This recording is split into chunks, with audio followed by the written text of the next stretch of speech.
Since September 1943, the sky over Lyon was a cold steel gray that morning. The kind of sky that made people walk faster and talk less. In war, even the weather seemed to choose sides.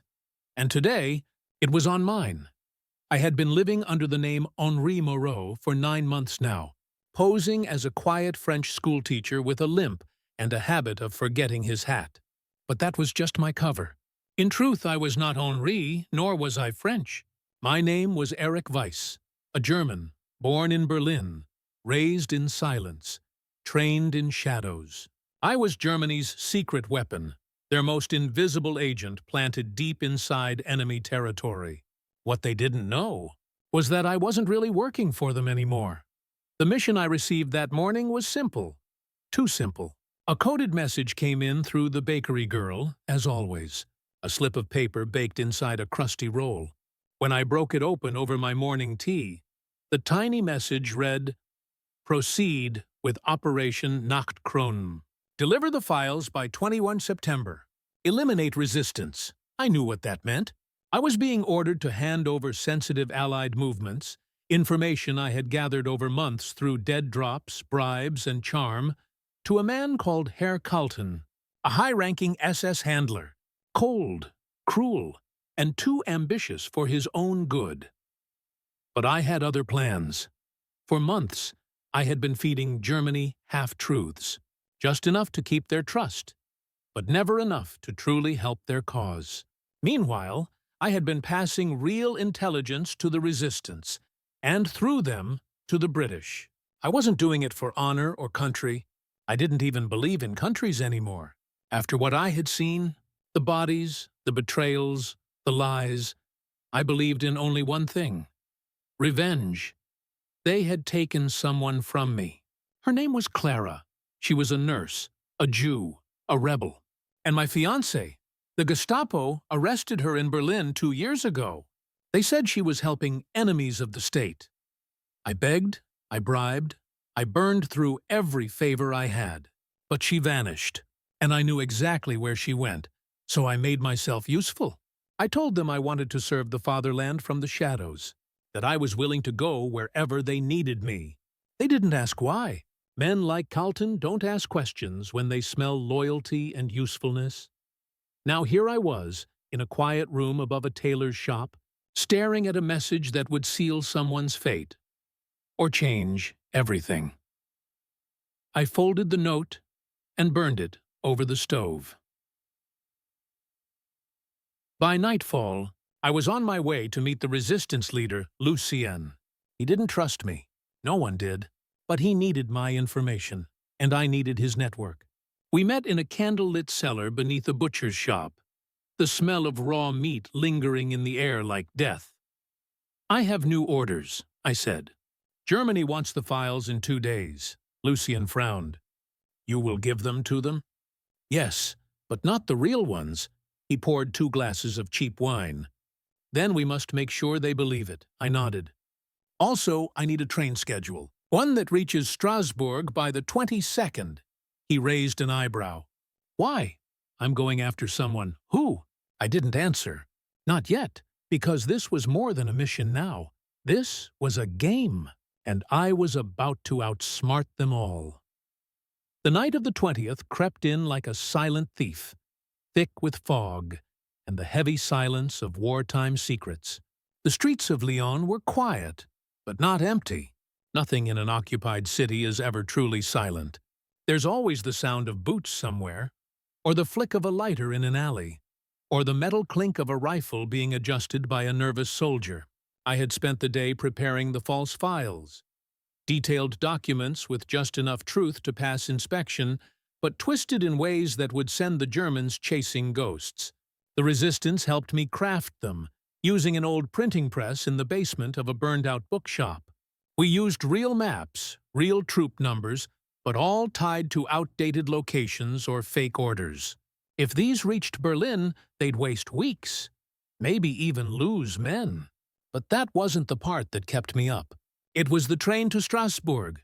I hadn't told Lucien the whole truth. I never did. Trust was a rare thing in this line of work, and even rarer when you were a double agent. But the truth was simple. I had received word through a contact in Vienna that Clara might be alive, in a camp near Strasbourg. No proof, just a name on a list. But it was enough. I was playing a dangerous game, lying to Germany, manipulating the resistance, and now planning to break into one of the darkest places in Europe based on a whisper. But I had nothing else to live for. That evening, I met with Carlton's messenger, a man named Vogel, sharp-suited and cold-eyed, the kind of man who enjoyed delivering bad news. We met at the opera house during a fake rehearsal. The stage was empty, but the seats had shadows. "You have the documents?" Vogel asked, not sitting. I handed over a sealed envelope. "Everything Berlin asked for. And then some." He didn't open it, just slipped it into his coat. "You've done well, Herr Moreau." That name, Moreau, always sounded wrong coming from their mouths. I forced a smile. "Just serving the Reich." He gave a nod that meant nothing and turned to leave. "You'll be hearing from Berlin soon. Possibly in person." That made my stomach twist. A personal visit meant suspicion, or promotion. I didn't want either. As Vogel disappeared into the foggy night, I knew I had little time. If they tried to verify the documents too quickly, or if the resistance made a mistake, it would all fall apart. The train left tomorrow night. I returned to my flat and packed only what I could carry in one bag: papers, a forged pass, a small pistol, and a silver locket that once belonged to Clara. Inside was the last photo we had taken together, at the lake just outside Berlin. Her smile was soft, and her eyes held no fear. That was before the world broke. I didn't sleep. Just watched the ceiling until morning. By noon on the 21st, the city was already different. Word had begun to spread about German activity increasing. More trucks, more searches. Someone was getting nervous. I knew it wasn't me they suspected. Not yet. But the storm was coming. It always did. I met Lucien one final time in a cafe filled with people pretending life was normal. "You're leaving," he said, not asking. "I have to." He stirred his coffee with more force than necessary. "This mission, it's personal, isn't it?" I didn't answer. He slid a folded paper across the table. "Your train ticket, and a contact in Strasbourg. She's quiet but useful. Her name is Marie Fournier." "I'll remember that." He looked at me for a long time. "You're either going to save someone or get yourself killed." "Maybe both," I said. That night, as the train pulled out of the station, I didn't look back at Lyon. There was nothing left for me there, only ghosts and lies. What waited ahead, in the shadows of Strasbourg, was either redemption or death. But I was ready for both. The train to Strasbourg cut through the French countryside like a long, cold knife. Inside the dim, rattling compartment, I sat across from an old woman who kept knitting the same row over and over again. Her hands trembled slightly, not from age, but from the war. Everyone shook a little differently these days. I kept to myself, coat collar high, hat tilted low. My forged German travel pass had passed inspection at the last checkpoint. Barely. The officer had stared at it a moment too long before handing it back without a word. I knew what that meant. I was being remembered. That was dangerous. By the time we crossed into Alsace, night had settled in thick and heavy. Strasbourg was colder, the air tighter. The moment I stepped off the train, I felt the city's silence. Not the quiet of peace, but the hush of fear. German boots owned this place now. The people walked like shadows, eyes down, mouths shut. Marie Fournier lived in the attic above a wine shop on Rue du Marché. I had memorized the address from the note Lucien gave me. I knocked 3 times, waited, then 2 more. The code. A few seconds passed. Then the door creaked open. Marie was not what I expected. Mid-30s, sharp eyes, no makeup, sleeves rolled up like she had been cleaning something or possibly hiding evidence. She didn't speak, just nodded, and led me up a narrow staircase. The attic smelled of old wood and fresh tobacco. Maps covered one wall, pins and strings running like veins across France and Germany. A typewriter sat by the window, and a revolver rested casually on the table beside it. "You're Erik Weiss," she said finally, not as a question. I hesitated, then nodded. No use lying to someone already on the inside. She lit a cigarette. "You don't look like someone the Germans would trust." "They don't," I said. "Not really. They just need me. And what do you need?" "A name." I handed her a folded scrap of paper, the one I had smuggled from Vienna weeks ago. Clara's name, Clara Löwenstein. Prisoner ID, 4023B. Location, Arbeitslager Vau 6, somewhere near Strasbourg. Marie scanned the paper, then looked up, smoke curling around her face. "I've heard of V6. It's not a camp." "Not exactly. What is it?" "It's worse." She walked to the map and pointed to a blank area northeast of the city. "They call it a transfer zone. No records go in, and even fewer come out. Rumors say it's where they send people for testing. Medical experiments, weapons research." My chest went cold. "Is she still alive?" I asked. Marie didn't answer. "If she is, and you want her out, you'll need more than a forged pass and a pistol." "I have a plan," she gave a dry laugh. "Everyone does, before they see the fences." I stood by the window, looking out at the sleeping city. Somewhere out there, Clara was either alive and waiting, or already gone. "Then help me," I said quietly. "Or tell me where to start, and I'll go alone." Marie stubbed out her cigarette, then nodded slowly. "All right, Ghost Man. If you're serious, we move tomorrow. But once you go in, there's no turning back." I never planned to. She didn't ask why I was doing this. Maybe she already knew. Maybe she had her own ghosts. In war, everyone loses someone. The only difference is how deep the loss cuts. That night, I didn't sleep. I just sat by the window, watching the dark. Somewhere behind the stars, Clara might still be breathing, and I would burn this city to the ground if it meant holding her again. Dawn broke on 27th September with a thick mist hanging over Strasbourg, muffling the sound of trucks and boots rolling through the narrow streets. The city never fully woke up anymore. It just shifted from one kind of fear to another. Marie was already dressed by the time I opened my eyes. Military pants, a black turtleneck, and a faded leather satchel slung over her shoulder. She didn't speak as she handed me a folded uniform. German transport officer, complete with forged credentials and an old Luger. "This gets us past the outer gate," she said. "After that, we improvise." I changed silently. The uniform fit, though too tight around the chest. My old scars still ached beneath it. As I adjusted the collar, I caught a glimpse of myself in the cracked mirror above her wash basin.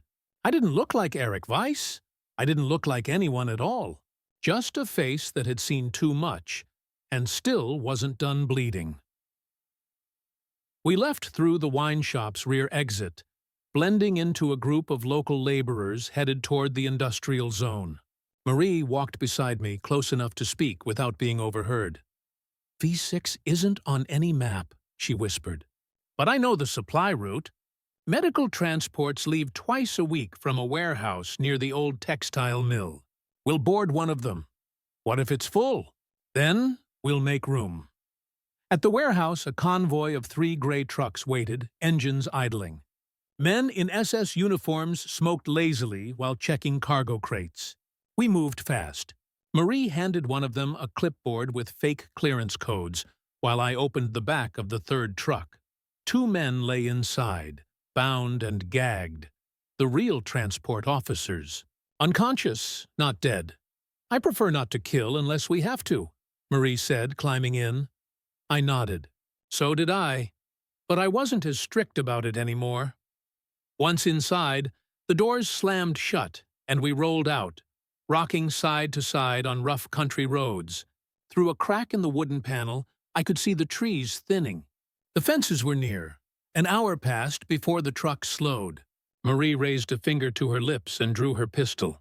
I checked mine. The vehicle rolled through a checkpoint, a metal gate, a guard tower, searchlights still running even in daylight. I held my breath as a voice barked orders outside. The truck jerked forward again. No shots. No sirens. We were in. The vehicle came to a stop near a row of low, gray buildings surrounded by barbed wire. No signs, no names, just numbers. Marie gave me a look, then pushed the door open. As we jumped down, a German officer approached. Tall, slick hair, dead eyes.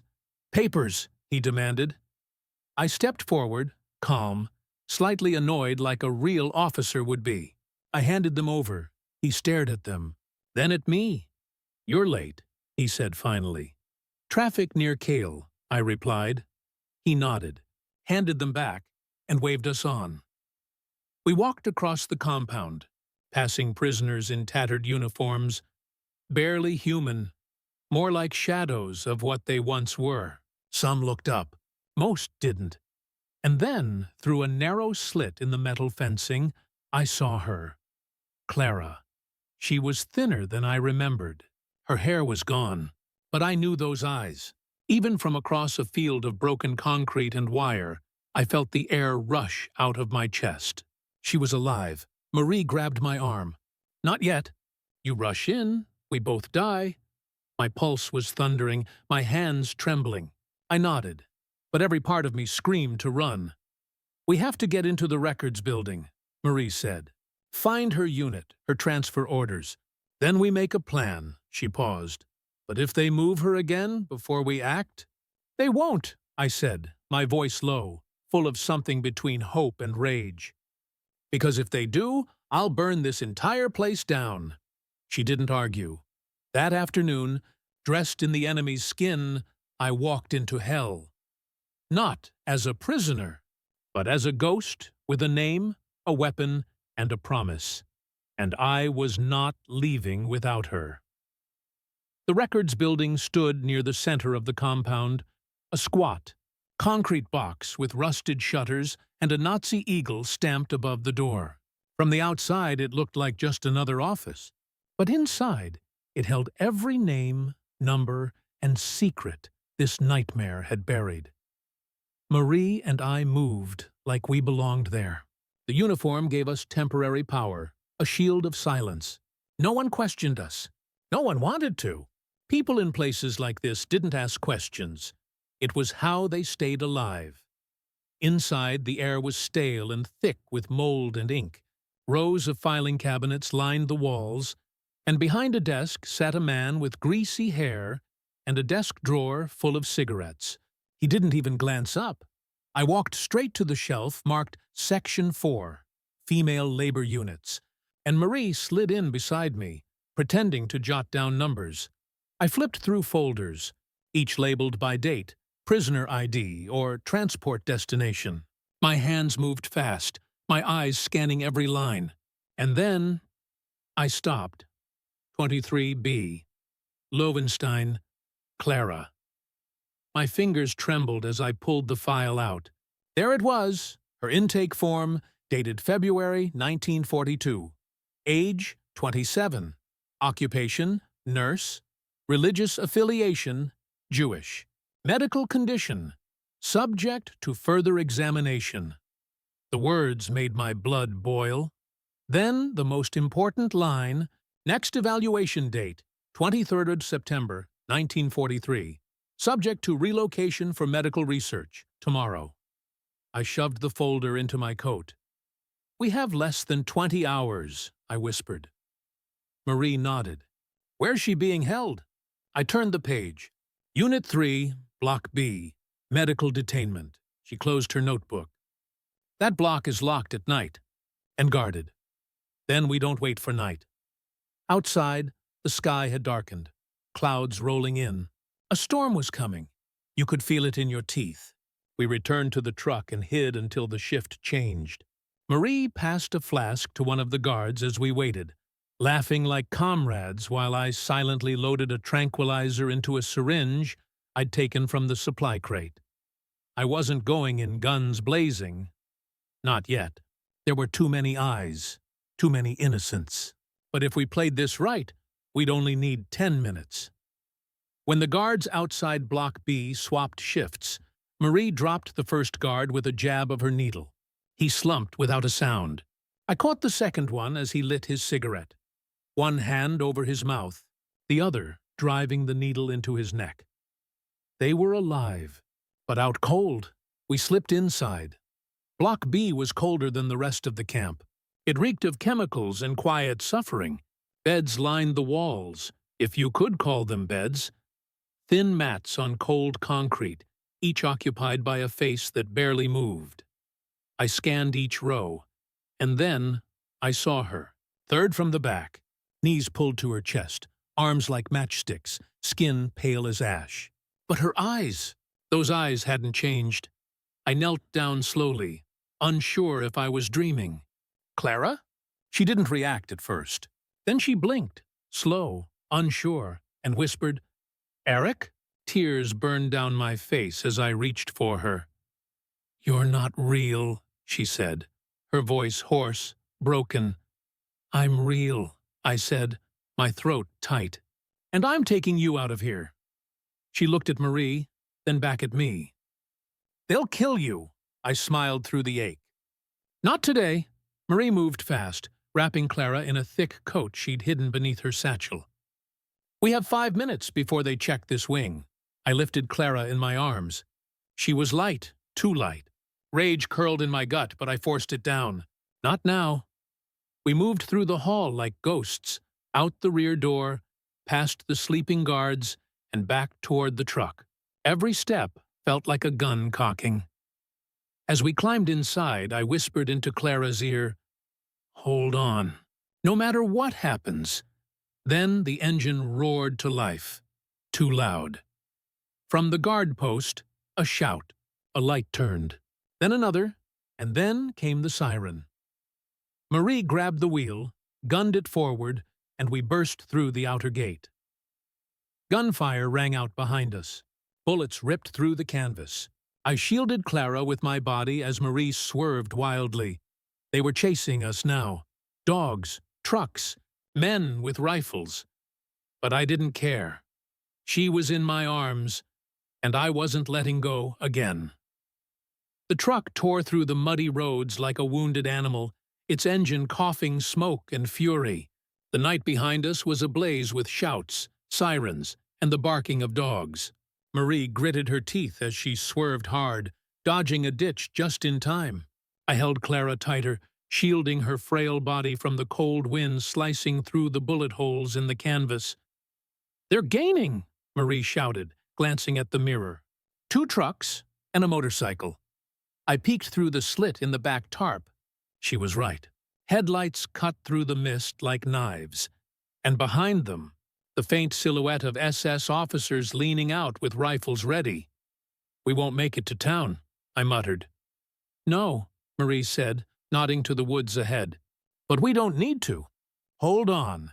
She yanked the wheel hard to the left, and the truck groaned as it veered off-road, plunging into the tree line. Branches slapped against the windshield. Mud flew up like blood. The forest swallowed us. But so did the chaos. Clara stirred in my arms, eyes fluttering open. Where are we?" "You're safe now," I said, brushing a strand of hair from her damp forehead. "Just stay awake. We're almost there. Almost there." I wasn't even sure what that meant anymore, but I had her. That was enough for now. Marie slowed near a bend, pulled the truck to a sharp stop, and cut the engine. "We go on foot from here," she said. 5 kilometers northeast. There's a safe house." I nodded. We took Clara between us, arms wrapped around our shoulders, her feet barely touching the ground as we moved deeper into the forest. Behind us, the enemy didn't stop. We heard them, dogs barking, commands being shouted, boots crashing through the underbrush. But the trees were thick, the mist thicker, and Marie seemed to know the terrain like it was part of her skin. "You've done this before," I said, as we ducked behind a fallen log. "Too many times."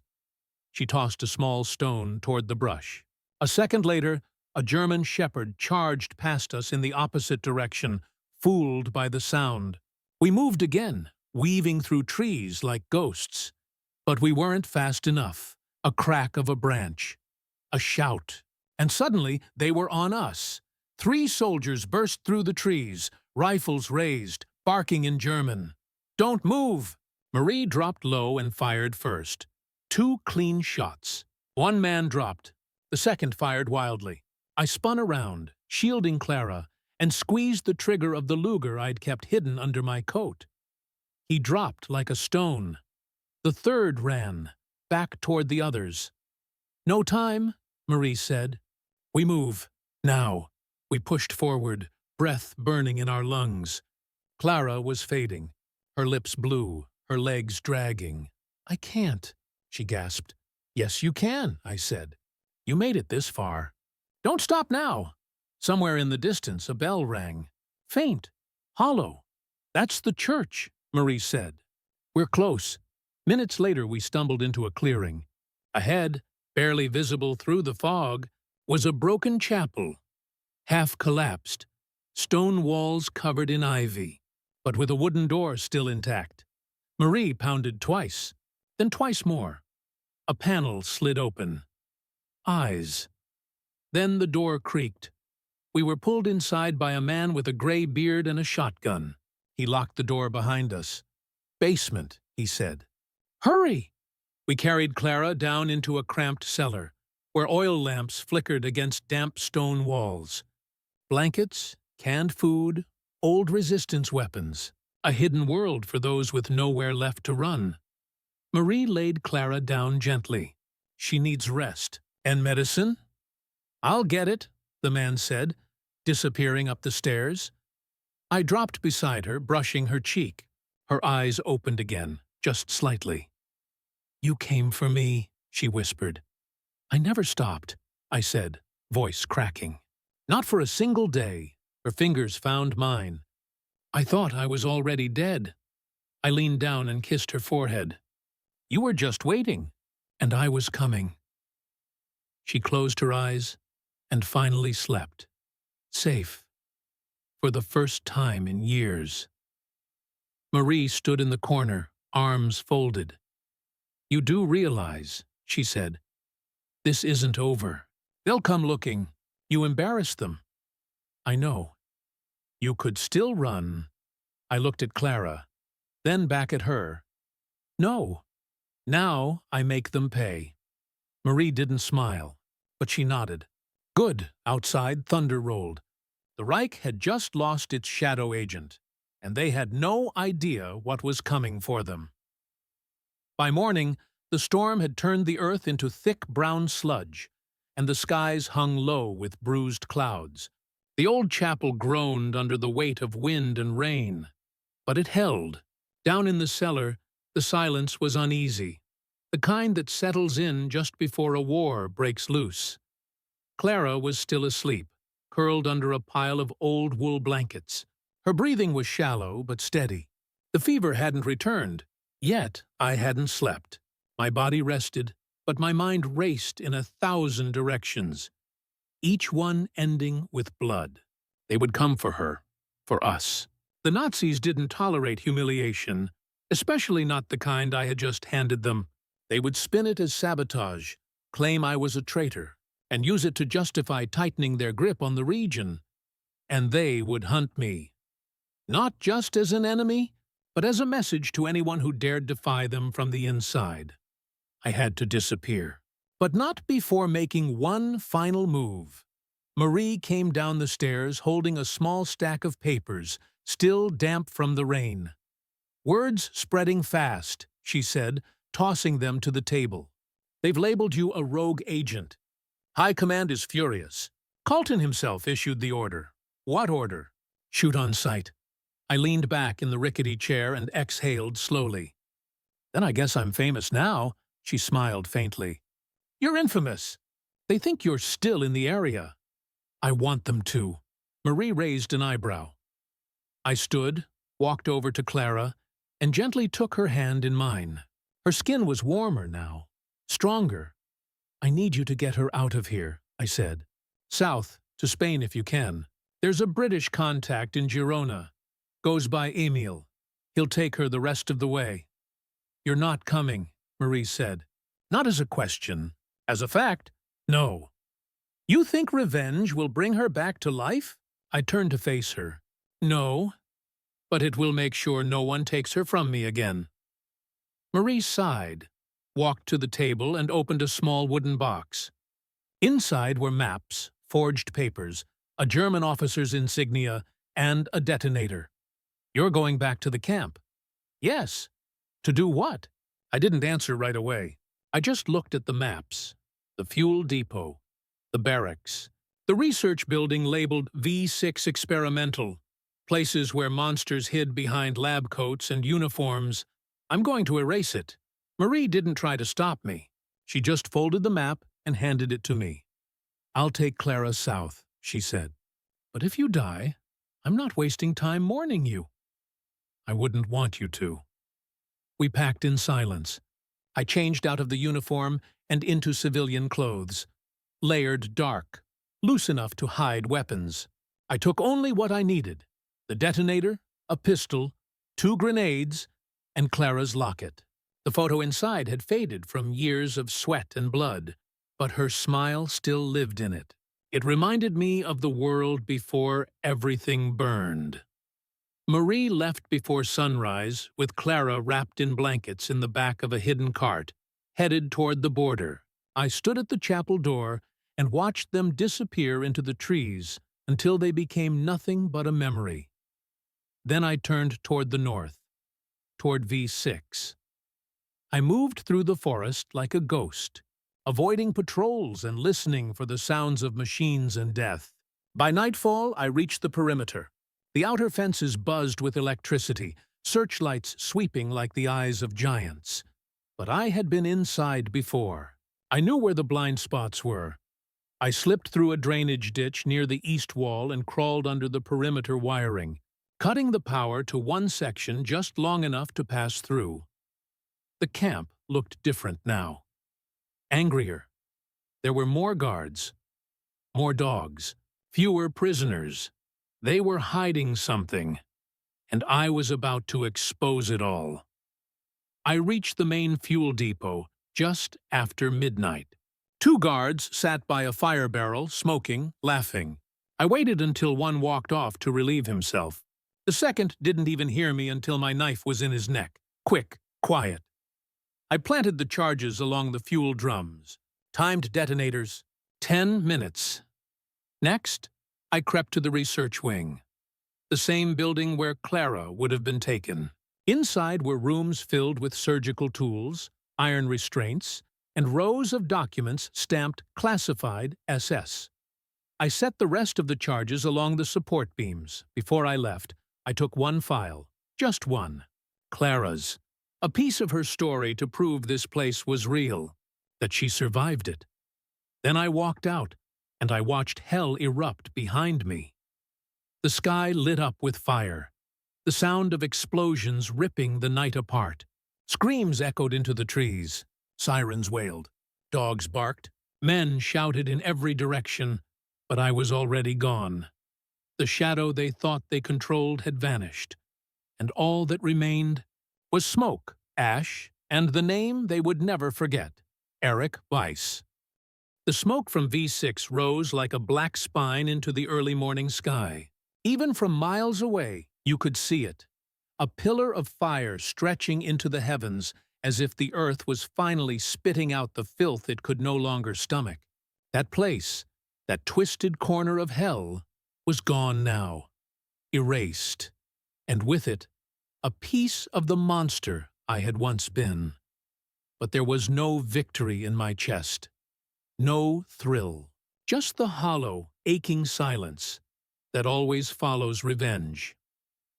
I walked for 2 days through the woods, avoiding the main roads, stealing food when I had to, hiding by day, and moving at night. The Nazis had turned the entire region into a hunting ground. Flyers with my face were plastered in villages. Radio broadcasts described me as a traitor to the Reich, a foreign saboteur, and a murderer of loyal German officers. They got most of it right. The truth, though, was something they'd never understand. I didn't betray Germany. I betrayed the lie it had become. By the third night, my legs were cramping, my ribs ached from the recoil of the blast, and the cold had settled into my bones like regret. I had nothing left except Clara's file and her locket. But that was enough to keep me moving. Near the Swiss border, I reached the cabin Marie had marked on the map, a forgotten stone structure, tucked between cliffs and pine.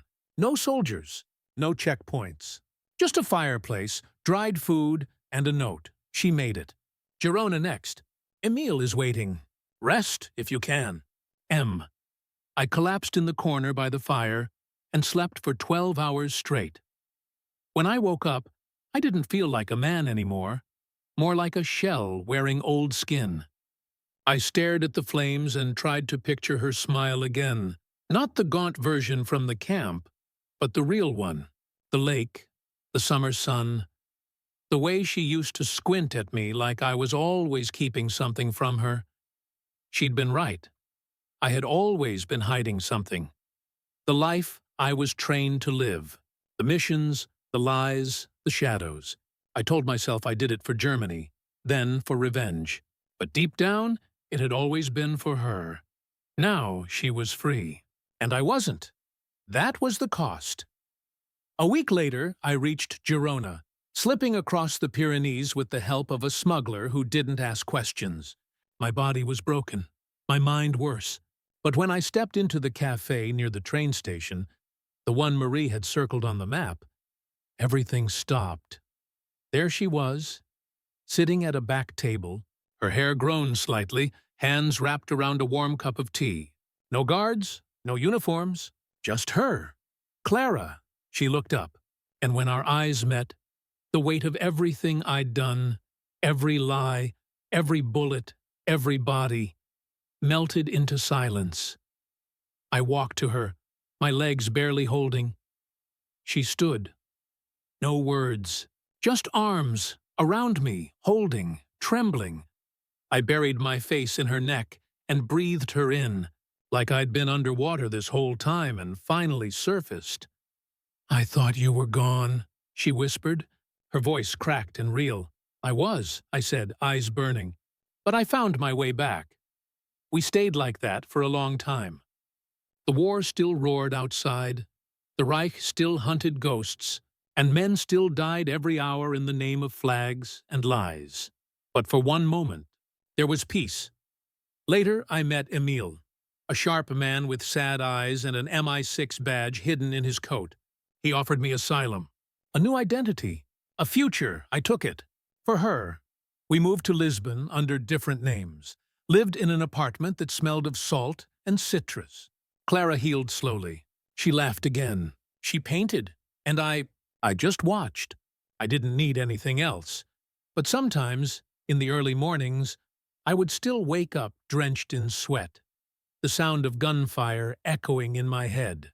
And I'd go to the drawer, open it, and look at the burned edge of her prisoner file, a reminder of what they did, of what I became, of who I used to be.